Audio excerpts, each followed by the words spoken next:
everybody, to your favorite podcast/show, here for another week of glorious news. And / deep shit session. Going off the rails, but we're back for another week. I want to welcome my one and only, the amazing George. Hello, Il George. Supremo, Il Giorgio.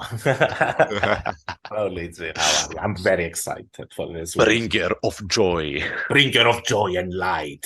Conqueror of the stars. Hello, Luigi. I'm very happy to be here. I'm very excited. We have loads of developments this week, loads of developments in this tumultuous era. In this tumultuous era of great happenings. So, Joanna, I've read something interesting, just as a side note, before we get to the thick of it. Something you'll find interesting, because we were discussing last time about the BBC's impartiality. Remember that? How impartial it all is. The chairman, great Tory donor. yeah, I remember that one. Yeah, we were discussing that. And something else interesting I found about the great, illustrious history of the BBC. Do you know that for at least 50 years, MI5 had agents embedded at the BBC whose whole job, Luigi, was vetting job candidates with the specific aim of weeding out prospective left-leaning employees. As you do. It doesn't get more impartial than this, folks. Doesn't get any more free market than that. And it was known as go on. No, that is market forces at work. The meritocracy, obviously. It was known as the Christmas tree process, after the discrete symbol on the personnel file that would advise executives that a particular individual was to be blacklisted. That's nice, right? So the BBC... Have a Christmas tree and get fucked, mate. for how long was the BBC trying to unleft itself? For at least 50 years. 50 years. That explains a lot of the progression of that. I think a lot of the impartiality, right? Yeah. There's a lot of impartiality in that. It also explains how it got worse over the years. There's been developments, I think I've already mentioned that. They directly appoint him now. Instead of the independent board that probably had an MI5 agent embedded in it, who knows? It was still better. The Crown the Tories doing deserves its own monitoring agent. Of course. So let's get to the big news, Luigi. We've got a lot. So on the menu this week, banking crisis and the banking crisis have continued, of course. Luigi will give us all the latest on that. We also have a certain US president about to be arrested. Allegedly. He's truthed out. I was going to say tweeted out, but he doesn't use Twitter. He uses Truth Social. No more. Samurai leave Twitter. He doesn't like Elon anymore, but he's truthed out. All caps. He uses all the caps now. Illegal leaks from a corrupt, highly political Manhattan District Attorney's Office, which has allowed this is all caps, new records to be set in violent crime and whose leader is funded by George Soros, indicate that with no crime being able to be proven. He says that because of his judicial knowledge of crimes and based on an old and fully debunked by numerous other prosecutors fairy tale, the far and away leading Republican candidate, me, and former president of the United States of America will be arrested on Tuesday of next week. Protest. Take our nation back. That's what you truthed out. I honestly lose like 100 brain cells. Soros strikes back, Luigi.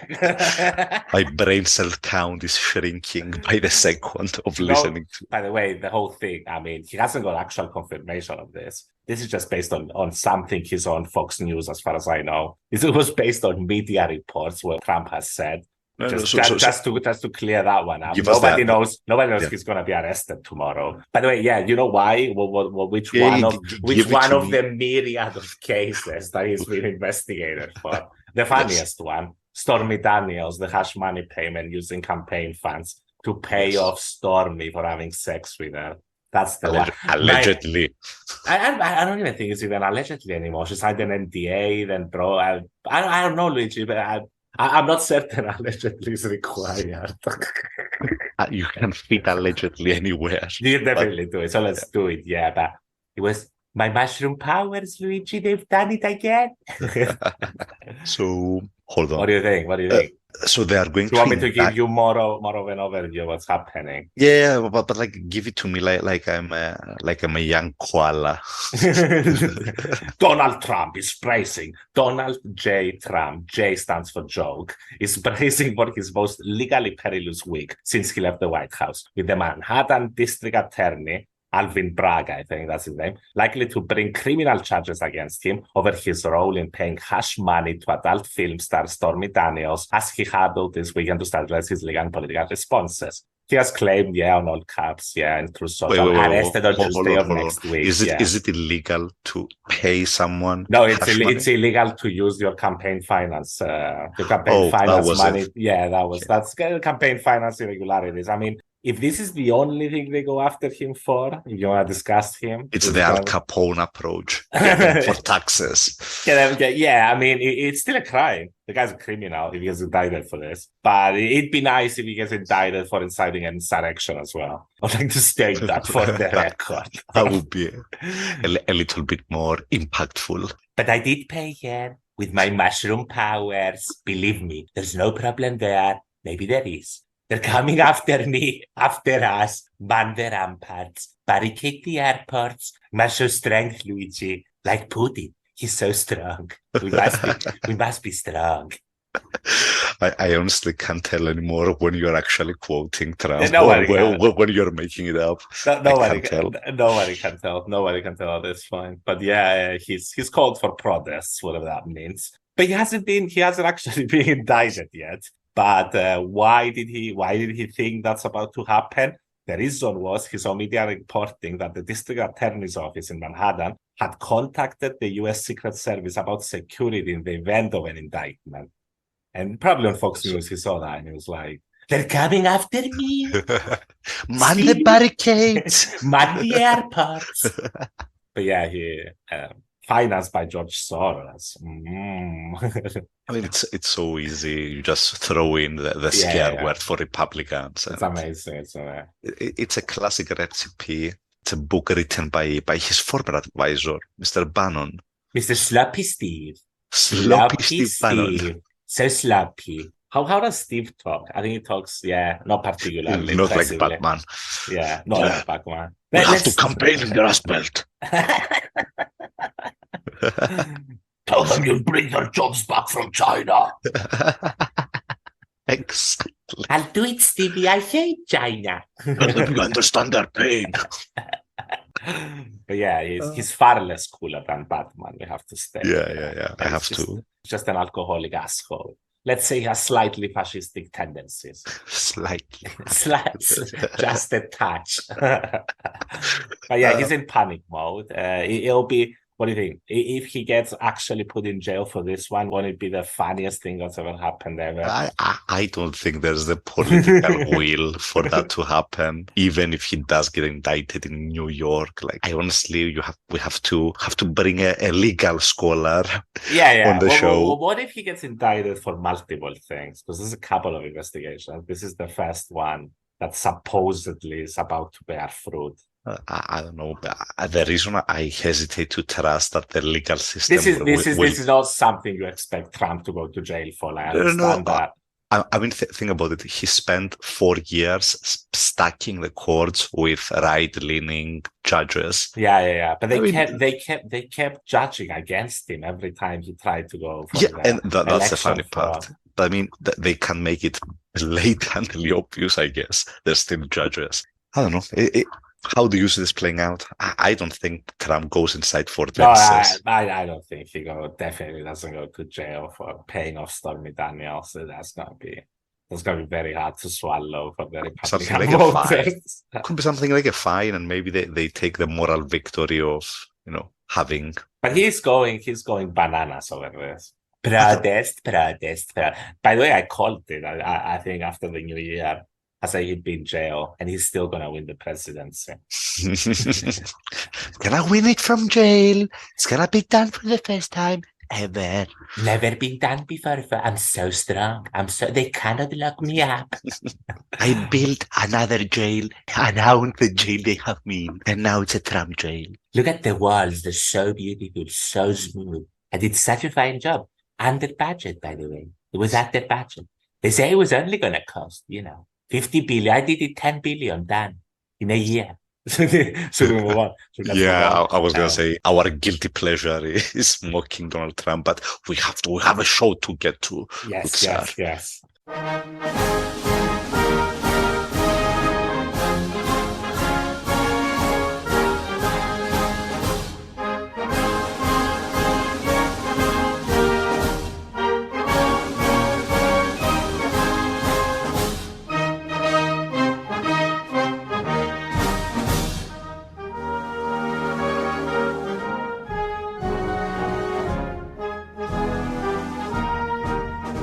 Good evening, ladies and gentlemen. We interrupt regular broadcasting to bring you this urgent news. Paris is on fire once again. The rats are reclaiming the baguettes. The culprit behind the latest uprising was the president of France, Monsieur Macron's decision to bypass parliament and raise the retirement age. Napoleon, you do what I say, style.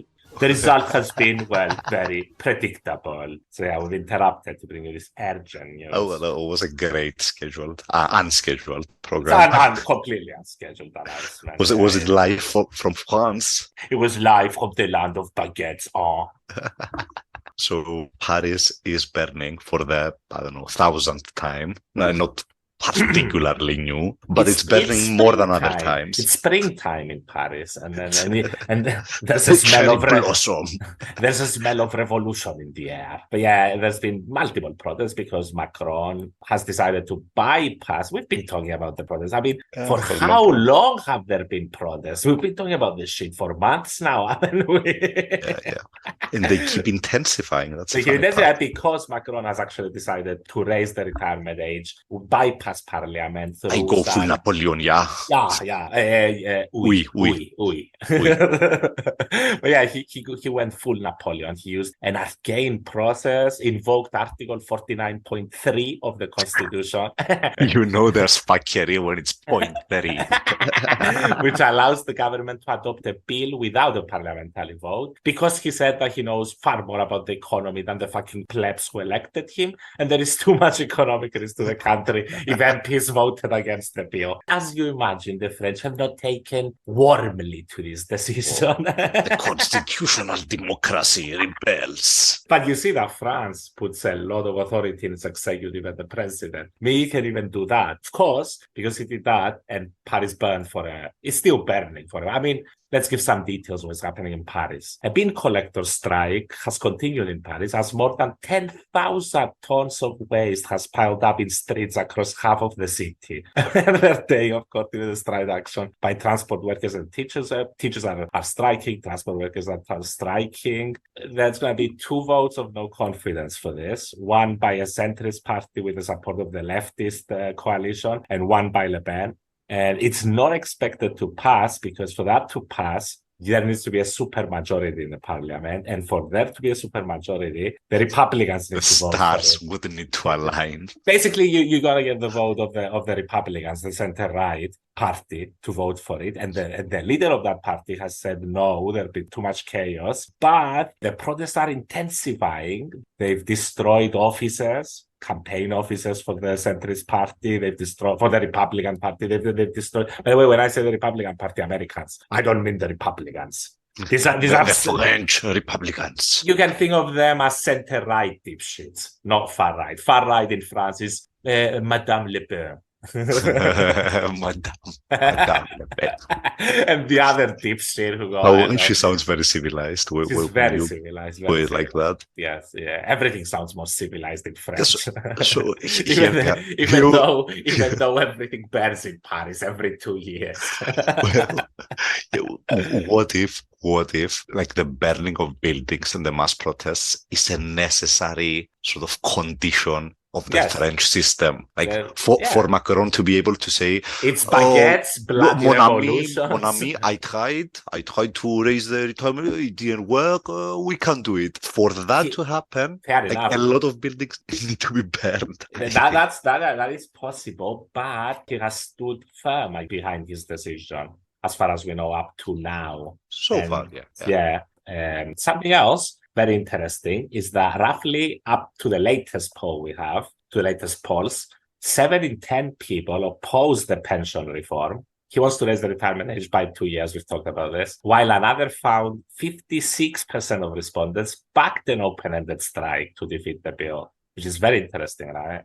In England, usually the population doesn't back strikes like that. I mean, strikes that leave half the city with fucking dumps of rubbish everywhere. That's going to be a difficult sell. But the French people, Vive la France! Vive la France! It seems that there's a hint of revolution in the air. Some of the centrist MPs, Luigi, are saying that the new reign of terror will not defeat us. They're talking about the French Revolution.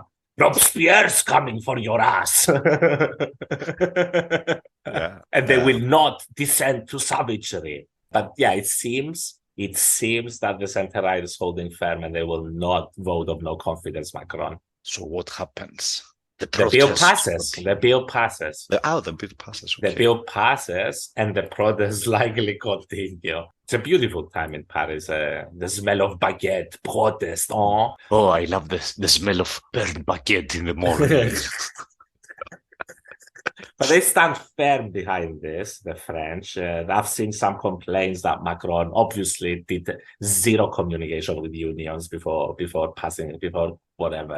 article, invoking Article 14.3. He had no discussions with unions. A lot of people are concerned that some people, office jobs and manual labor jobs not the same, so you can unilaterally just raise the minimum age of retirement, stuff like that.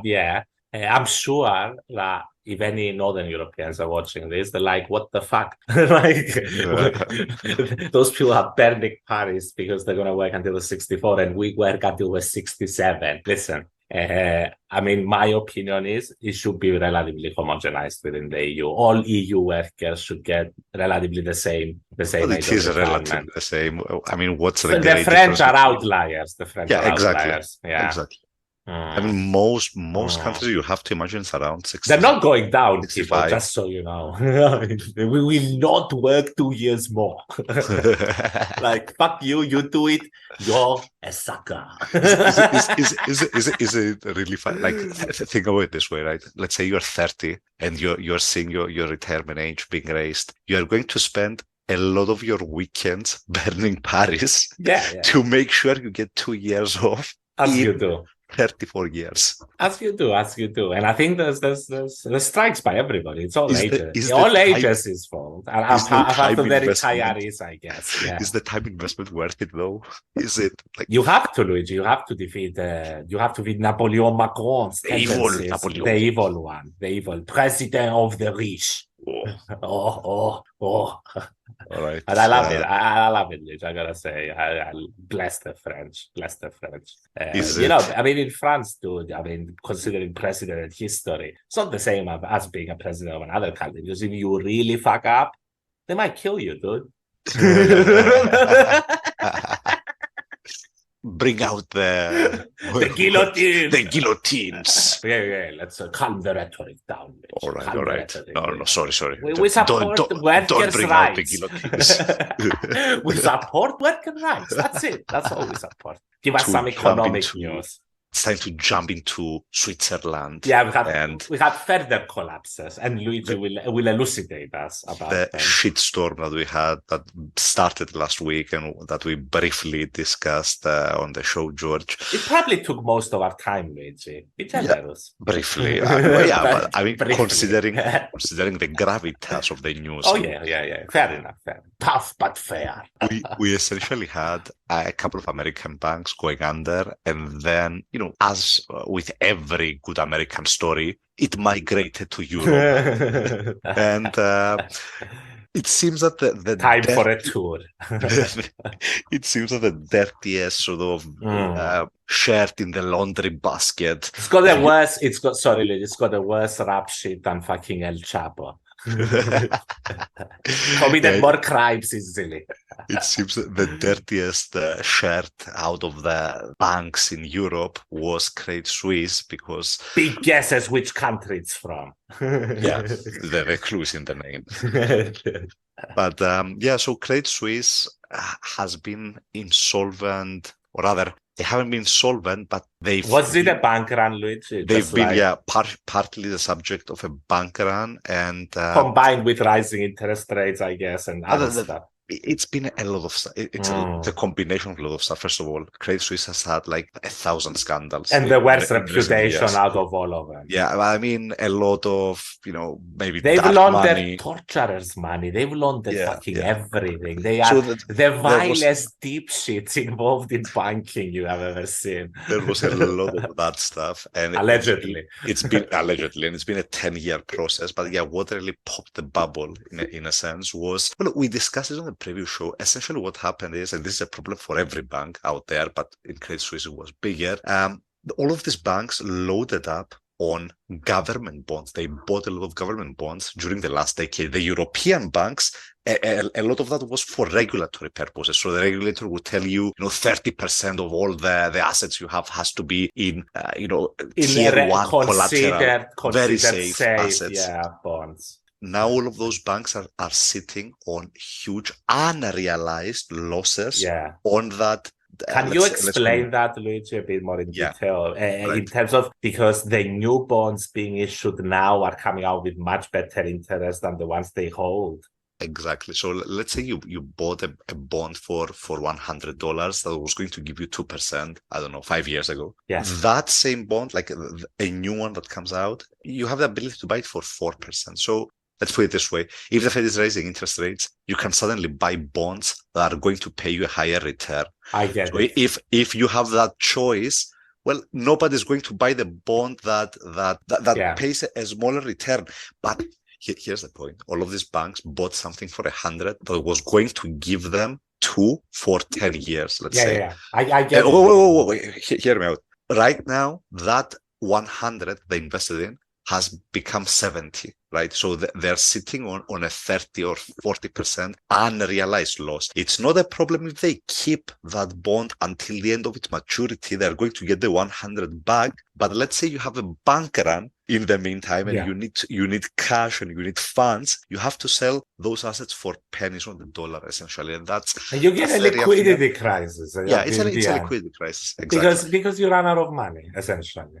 And the difference with 2008 is the collateral is not the problem. The collateral is the safest instrument on the market. So it's really a game of trying to buy time for the banks, for them to be able to get that money back, right? So the response from the regulators and the central banks is to offer more loans. Is to offer them more loans. And that's how you make your banks into zombie entities long term. But short term, sure, it works. It averts a banking crisis, a full-blown one, at least. And when you say zombie entities, you mean exactly?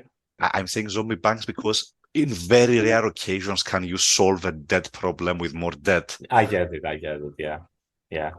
In any case, so in Switzerland, what happened was... they're just indebted more in the end of it. Yeah, precisely. Because they had a debt crisis, yeah. It sounds works. Fucking cretinous, Luigi, it to works. be honest with you. It works. in the very short run, No, it works if you can get new loans at a lower interest rate. So if I'm borrowed at 8%, suddenly I'm getting access to 2% rate loans. That's great. That works. But the opposite doesn't work. You're gonna be able to roll it over. Yeah. We went to the opposite environment. We went from a rising interest rate. And they can't refinance as it is.